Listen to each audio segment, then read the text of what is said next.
All right, we're going to do section 9.1, page 445, number 5, which reads, find the first 4 terms and the 8th term of the recursively defined sequence. And we're told that term A1 is equal to 3. That's the first term or the first element. And then we're told that AN is equal to A n minus 1 minus 2 for all n greater than or equal to 2. Now, this is recursively defined because the AN term is defined in terms of a previous element.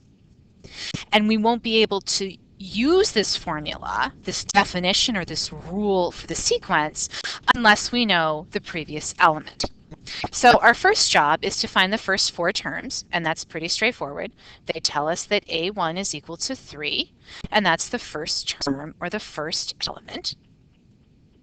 The second element is just going to be A1 minus 2. We're just following the formula up here. So I'm going to substitute in for A1, and that's 3 minus 2, and that's going to give me a 1, the second element in our sequence.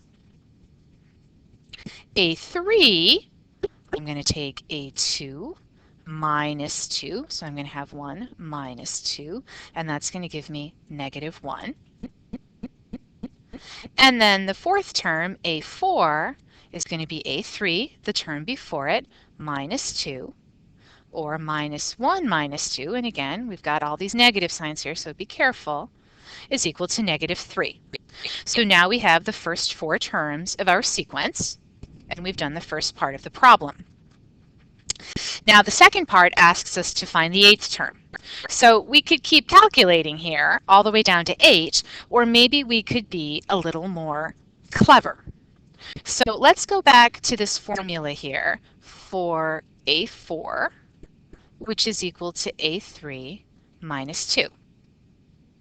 Now without using numbers, but just focusing on the formulas, we know what A3 is equal to. It's equal to A2 minus 2 minus 2. And we also know what A2 is equal to. So A4 is going to be A1 minus 2 minus 2 minus 2, which is going to be A1 times minus 2, or minus 2 times 3. Well, n is equal to 4, which means that 3 is n minus 1. And we always know what the first term is. It's given to us. So we could really generate a general formula here, which says that an is equal to a1 minus 2 times n minus 1. And now, using that formula, we can figure out what A8 is. So A8 is going to be A1, which is 3, minus 2 times 8 minus 1, which is going to be 7. So we're going to have 3 minus 2 times 7, or 3 minus 14. And that tells us that A8 is equal to negative 11. There we go.